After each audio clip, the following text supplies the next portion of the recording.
Ես մի հարց եմ ուզում բարձրացնել, կապված դուք ասացիք, որ նաև սա ազդելու է բնականաբար խափանման միջոցի վրա եւ քննիչները հնարավորություն են ունենալու խափանման միջոցը օրինակ կալանք որպես խափանման միջոց ընտրել, փորձել կիրառել։ Ես բնական է կարծում եմ այս օրենքը տեղին է եւ մենք պետք է խստացնենք, բայց ես դեմ եմ այն տրամաբանությանը, որը որ հաճախ փորձում է դրվել այս նման քայլերի մեջ, այն է խափանման միջոցի մասով հնարավորություն տալ քննիչին կալանքը օգտագործել։ Ես դիմում եմ բոլոր քննչական մարմիններին, մեր քննչական մարմնին, բոլոր իրավապահ մարմիններին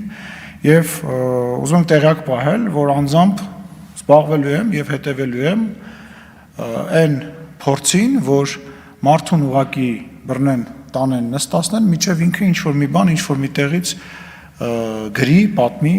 եւ ասի։ Այտենց կարա մեր աշխատակազմի կեսը աշխատի իրավաբան եւ իրավապահ մարմինը, այտենց չեն աշխատում։ Այտենց չեն աշխատում։ Այդ պրակտիկան մարդուն տանել գցել բանտ, որ ինքը ինչ որ ձևով ինչ որ մի բան կորզել իրանից, որ դրա վրա կառուցել քրեական գործ, արատավոր գործառույթ է, դա պետք է դատարաններում քանդվելու է, դա պետք է վերացվի եւ կոչ եմ անում մեր դատավորներին։ Հարգելի դատավորներ,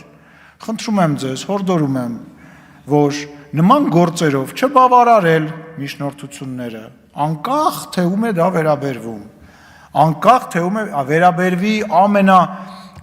բան դեպքերին, մի արեք։ Եթե տեսնում եք, որ արվում է նրա համար, որպեսզի քննիչը ուղղակի իր գործողություն քիչ անի, բայց ունենա ինչ որ մի փաստաթուղթ, որտեղ մարդը ինքը իր վրա ցուցմունք է տալիս կամ ինչ որ բան է վերցնում, մի արեք։ Եկ կրկնում եմ, դիմում եմ բոլոր իրավապահ մարմիններին, հետևելու եմ դրան, բարձրաձայնելու եմ, դրա մասին խոսալու եմ, չանեք տենց բան։